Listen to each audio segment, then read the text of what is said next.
Autre actualité forte en Normandie, la venue ce midi de 2 ministres à Rouen. 2 jours avant le premier anniversaire de l'incendie de Lubrizol, la ministre de la Transition écologique et le ministre de l'Intérieur doivent s'exprimer dans les prochaines minutes sur ce dossier. On va retrouver devant la préfecture de Rouen Viviane Dofuedos et Emmanuel Partouche. Le ministre de l'Intérieur et la ministre de la Transition écologique vont rassurer puis assurer qu'une catastrophe comme celle du 26 septembre dernier ne se reproduise plus jamais. Face à eux, des acteurs locaux, dont l'association des sinistrés de Lubrizol. Cette association entend bien prendre la parole à 13h. Elle a plusieurs questions à poser au ministre.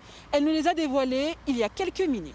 Beaucoup de questions, notamment la recherche des produits sur le sol, notamment sur le rapport des sols. Il manque beaucoup d'éléments. Sur le fait aussi qu'on a demandé au gouvernement un accord pour pouvoir indemniser les victimes, car on sait qui est le pollueur, c'est l'usine juste derrière moi.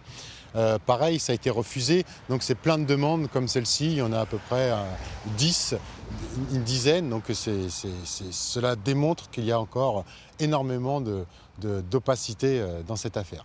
Le ministre de l'Intérieur et la ministre de la Transition écologique vont donc détailler les actions menées depuis un an.